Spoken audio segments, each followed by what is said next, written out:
The letter came on a Thursday, and she knew what it was before her fingers even broke the seal.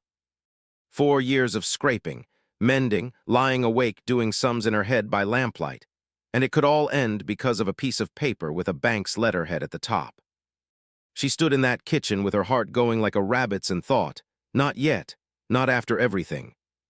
My name is Adeline Marsh, and this is the truth of what happened at Split Rock Ranch, out past Larkspur, Wyoming territory.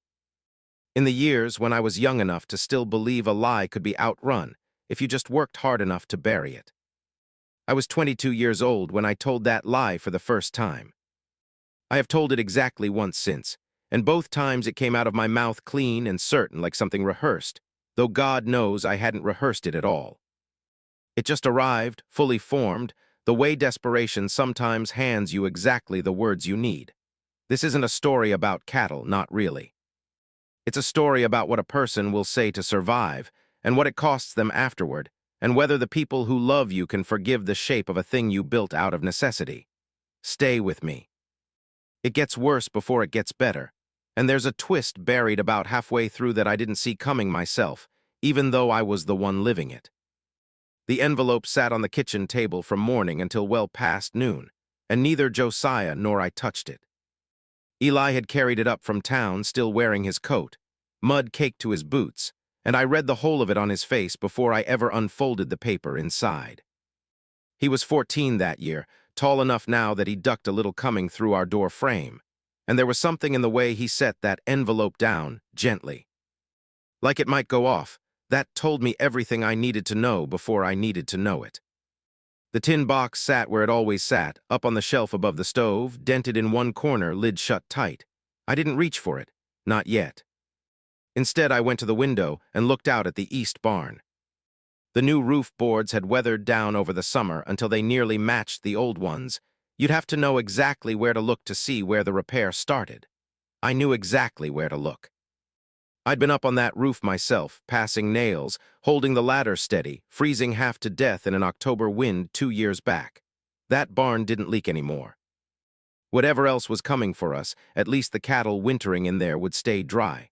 Behind me on the table, the envelope sat with its return address turned face up, Larkspur County Bank and Trust.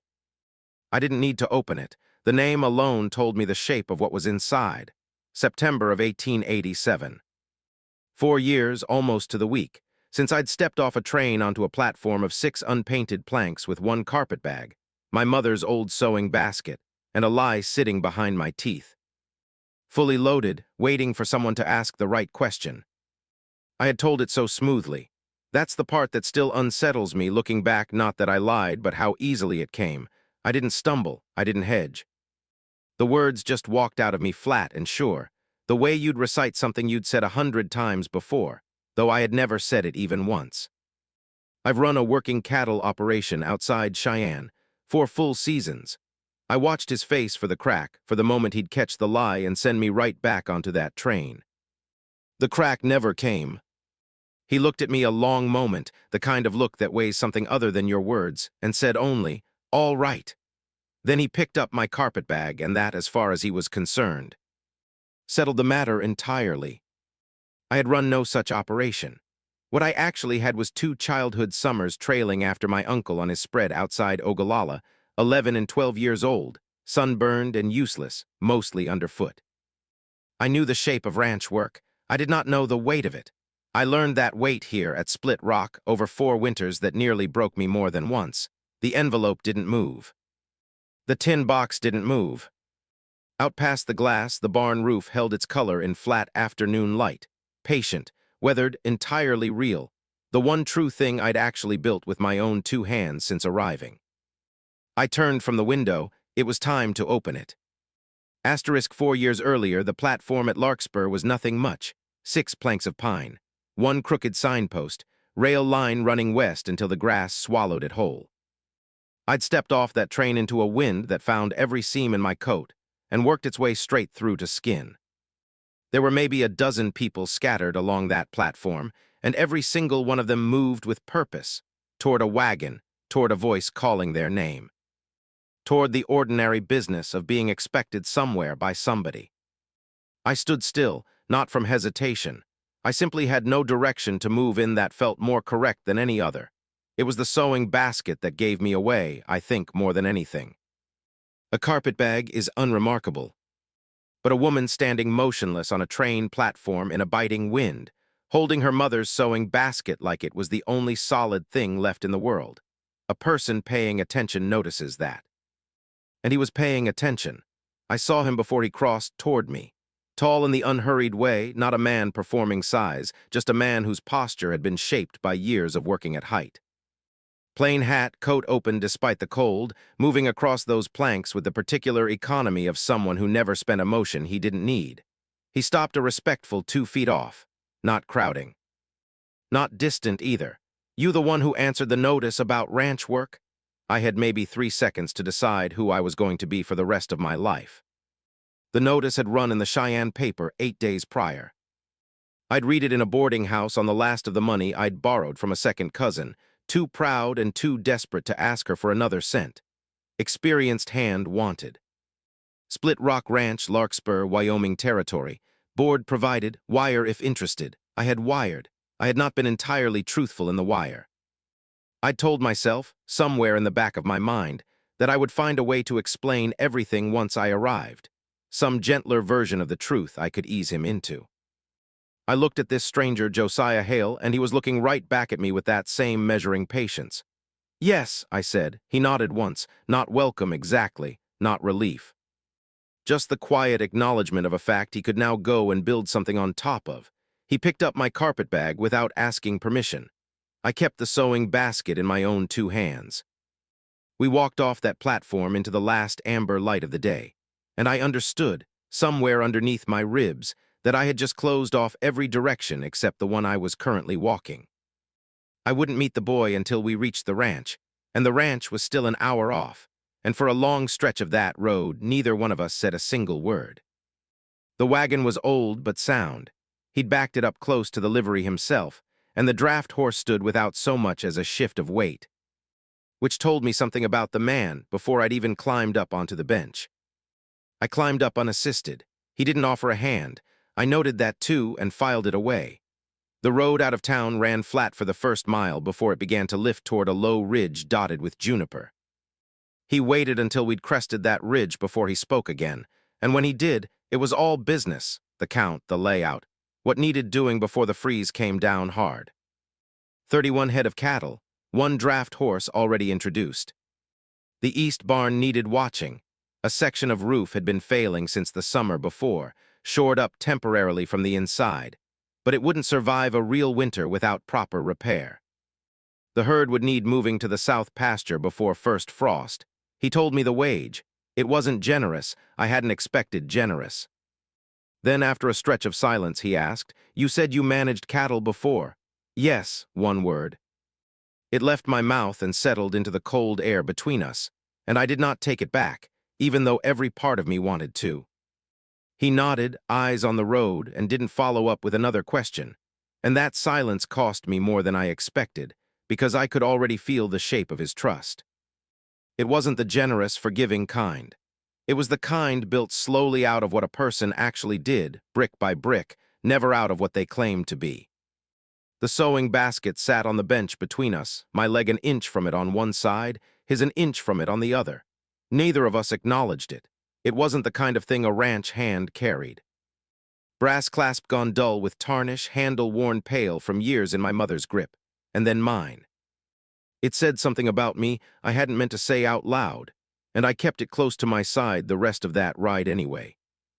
11 miles is a long way to sit beside a stranger with a secret you can't set down. The light went from amber to gray to nearly gone. The cold crept up first through my boots, then into my hands. I kept my hands folded in my lap. He kept both of his steady on the reins. "Ranch is another 4 miles yet," he said. I said nothing back. We kept moving into the dark. I want to pause here and tell you something about the first weeks at Split Rock, because I think it matters for what comes later, for the twist I mentioned.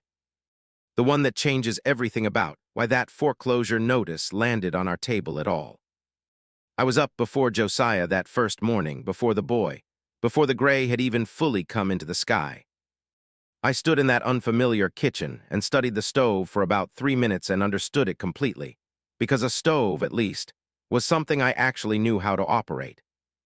I had coffee going before I heard boots cross the floorboards above my head. The rest of that week I watched. I watched how Josiah moved through a morning, what got done first, what got left for later, which silences meant he was still deciding something, and which meant the decision was already made.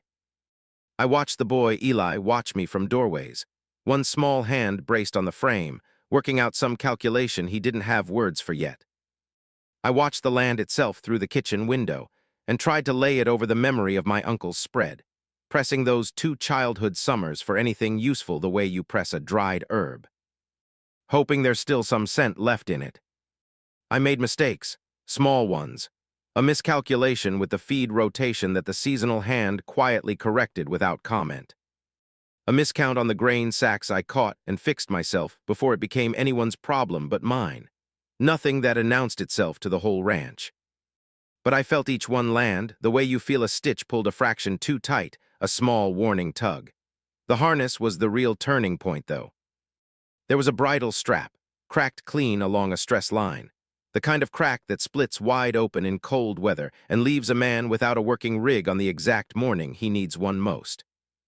I noticed it on my second day there and said nothing about it to anyone. That evening, I carried it up to my room along with my mother's sewing basket and worked at it for the better part of an hour with waxed linen thread and a curved needle meant for heavy mending. I had repaired leather before, though not often. The principle isn't so different from any seam that has to hold under real strain. The seasonal hand found it the next morning and turned it over in his hands for a long moment. He said something to Josiah about it later that afternoon, out in the yard. I didn't catch the words. I was at the window, and I watched Josiah look up from what he was doing. He didn't glance toward the house. He looked down at that strap in the other man's hands for a long, quiet moment. Then he went right back to work, but something had shifted. I felt it shift. Now here's the part that matters. Here's the thread that ties directly to that letter waiting on our kitchen table 4 years later. And I promise you, I didn't understand its full weight until much later myself. It was 3 weeks into my time at Split Rock when I found the tin box. I'd been reaching for a jar of rendered fat on the top shelf above the stove. The shelf sat high, and I had to rise up on the ball of 1 foot to get my fingers around it. Before they found the jar, they touched something else. Metal, cold, dented on one corner. I brought it down without really thinking, the way you do when curiosity outruns manners. It was small enough to hold in both hands, tin, painted black once, though the paint had worn to a dull gray along the edges. The dent looked old, the kind of damage that happens exactly once and then just stays there forever, a permanent record of some forgotten moment. I heard Josiah's boots on the porch. I set the box back and reached for the jar instead, but I'd taken too long. He came in through the kitchen door, and I was still up on the ball of my foot, arm still raised, and I felt him go still behind me. I came down, turned. Set the jar on the counter like nothing had happened. "What's in the box?" I asked anyway, because some part of me had to know. He looked at the shelf, then at the jar in my hand. "Papers," he said, and nothing more. I didn't press him. I turned back to the stove and let the matter drop for a while anyway. That evening after supper, none of us moved from the table for a long stretch. I washed the dishes. Eli sat carving at a piece of wood he'd been working for a week, some shape he hadn't figured out himself yet.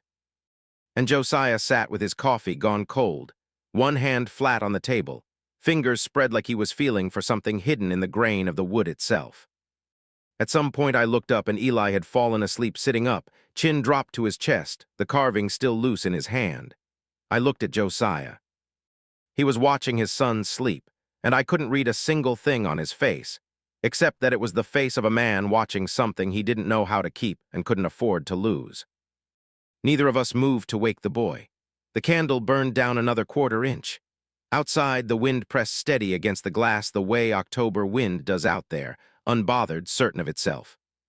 I thought about that box, about the word papers and the way Josiah had looked at the shelf before he answered, not at the box itself, but at the shelf, like he was measuring the distance to it. Whatever was inside, he hadn't opened it in a very long time. I don't know how I knew that. You just know certain things about a house by what stays still inside it.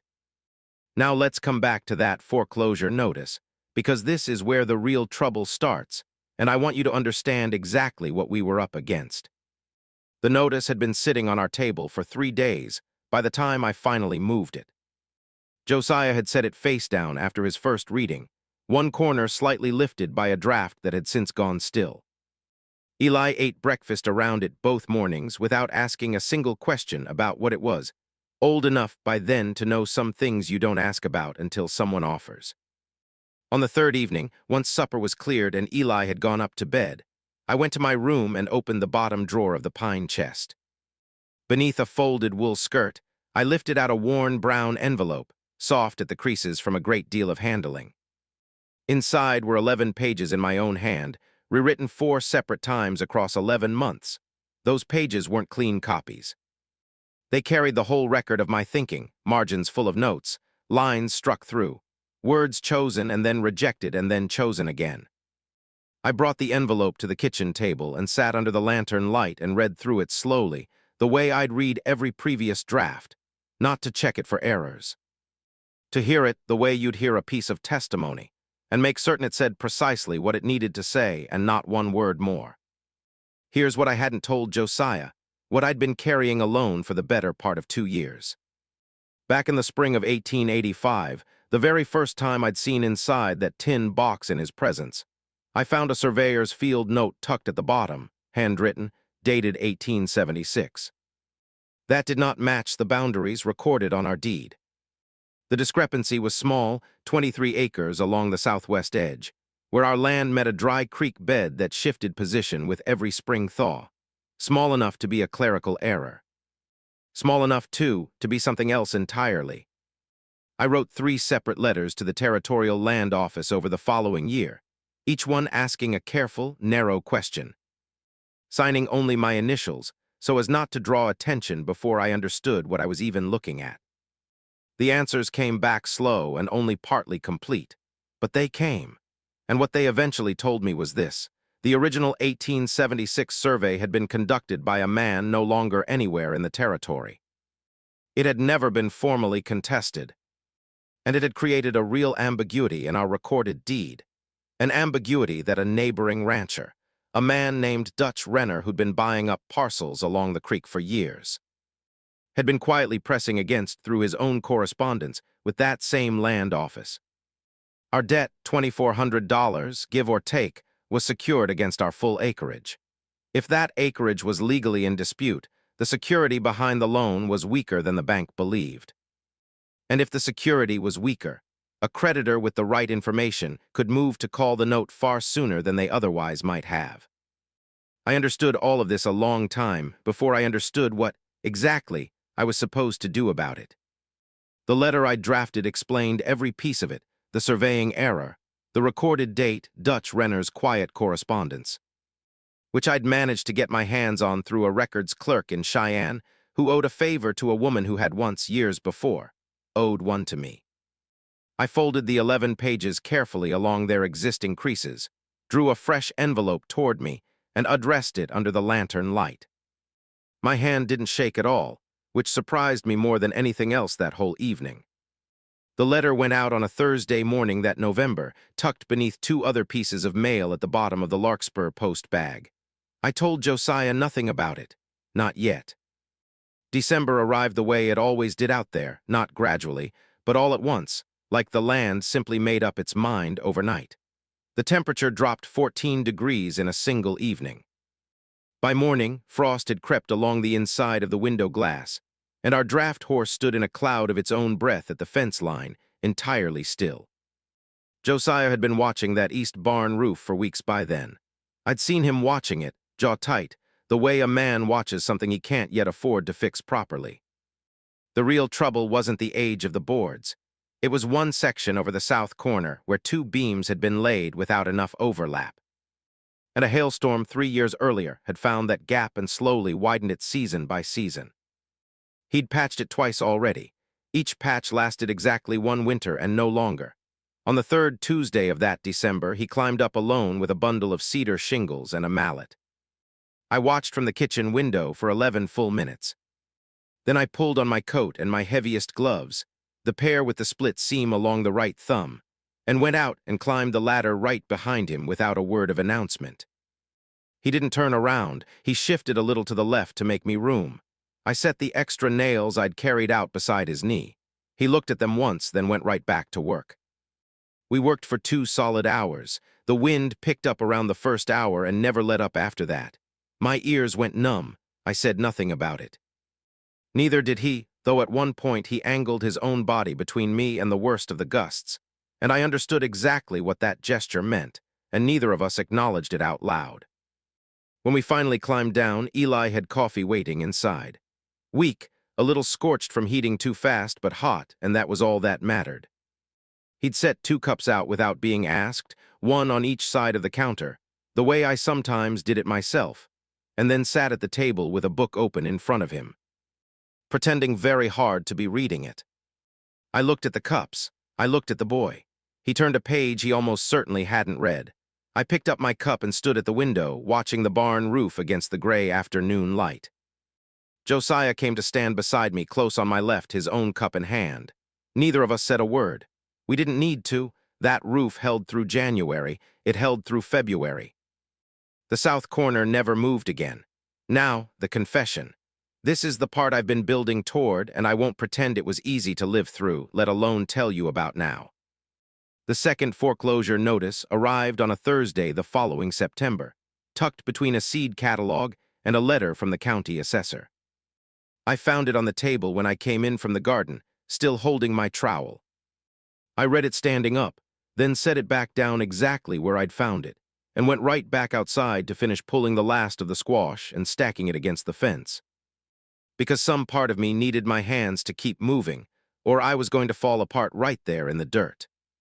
By the time I came back in, Josiah was at the table with the notice open in front of him. Neither of us said a word about it until well after Eli had gone up to bed. I went out to the porch. Josiah was sitting in the near chair, hands open across his knees, looking out toward the creek line. I sat on the step below him, the way I sometimes did on warmer evenings. And I finally told him about the letter, that I'd been writing to a land-grant attorney in Laramie since the October before, that I'd located the original 1876 field notes, that I believed there was real grounds to clear the eastern boundary dispute before Dutch Renner's pressure made the foreclosure that much easier for the bank to justify. He didn't interrupt. I told him if the boundary could be legally settled, it would change what our deed was actually worth and what the bank was truly holding as security against that note. He was quiet a moment. A nighthawk crossed low over the creek and called out once. "There's something else," I said. He waited. I looked down at my own hands. I'd been carrying the exact shape of this confession in my chest for 4 years, and now that the moment had finally come, it didn't have any words left in it at all. I had to go find them one at a time. I told him I had never actually managed a ranch before I arrived at Split Rock, not the way I'd claimed to him on that platform 4 years earlier. I told him about my uncle's place outside Ogallala, 2 childhood summers, nothing more than that. I told him I'd learned every single thing I knew right here, under his roof, in his fields, on that barn roof beside him. I told him I was sorry I hadn't found the courage to say it sooner. The nighthawk called again. The creek kept up its small, steady sound underneath everything. I didn't look at him while I waited. I watched the dark line of the cottonwoods instead, and kept my hands still on my knees and braced myself for whatever was about to come next. He was quiet for a long time, not the silence of a man still deciding something, but the silence of a man who had already decided a long while back and was only now working out where exactly to set the decision down. Finally, he said the ranch was never saved by what a person already knew walking in. I looked at him. He was watching the east barn, that pale new seam of shingles still a shade lighter than the older wood, catching the last of the light. He had his coffee cup in both hands, elbows braced on his knees, and he didn't look over at me while he said it. He said it the way he said most things, once plainly without any decoration, like the words were a tool he'd picked up, used exactly as needed, and then set back down. He didn't say the rest of it out loud. He didn't have to. I understood well enough what he meant. That knowing the right things was one kind of asset, and staying through the hard winters was an entirely different one. That a person could arrive with every credential in the world and be gone come the first genuinely brutal season, that I had not left. That I had mended the harness and climbed that ladder in the wind and taught myself his ledger columns by low lamplight, so as not to wake anyone in the house. That I had stayed through all of it, whatever the truth of how I'd arrived. I didn't say any of that back to him. I simply looked out at the barn the same way he was looking at it, and that pale seam in the roofline held the last of the evening light between us. After a while he stood. I stood with him. He opened the kitchen door and held it for me, and I went through ahead of him into the warmth, where the stove had burned down low, and the whole room smelled faintly of old coffee. And the lamp threw one small yellow circle across the table. He set his cup in the basin. I set mine down beside it. Neither one of us said another word. There wasn't anything left that still needed saying out loud. Now here comes the piece I promised you, the part that actually turned everything around, and it wasn't luck, and it wasn't charity from the bank. It was that letter, sitting quiet in a Laramie attorney's office for 6 long weeks, while I said absolutely nothing to Josiah about having sent it at all. The reply finally arrived, a single formal page, brief and to the point. The surveying error from 1876 had been located and confirmed in the original field notes held by the Territorial Archive. The 23 disputed acres were, as I'd argued, rightfully part of our recorded property. The legal description would be formally amended and refiled with the Territorial Recorder before the month was out. I read that letter twice through at the kitchen table before Josiah came in from the barn. I handed it to him without saying a single word. He read it standing up, still in his coat, and stood there long enough that the cold he'd carried in with him reached the stove and finally faded away entirely. Then he folded it carefully along its crease, set it on the table, and just looked at it for a while. "I'll take this to the bank in the morning," he finally said. I nodded. He rode into town on a Thursday that December. I had Eli start his lessons early and made myself not watch the road all day. I set bread to rise, walked out to check the east barn roof one more time out of pure nervous habit, came back in and laid the table for supper. When the bread finished, I set a lamp out on the porch rail. The night was clear and turning colder, and that lamp threw one pale circle out into the dark that reached only as far as the top step. He came home after full dark. I heard the horse first, then his boots on the porch, then the door. He came in and hung his hat on the hook, and his face in that lamplight was tired in a way I hadn't seen from him before, looser, somehow. The way a person looks when something braced tight for years has finally been allowed to ease all at once. He looked at me, I looked back. Neither of us said anything, and I didn't ask him to. I put his supper in front of him and we sat, and I watched him eat and thought that whatever had eased in his face was still sitting there, plain as anything.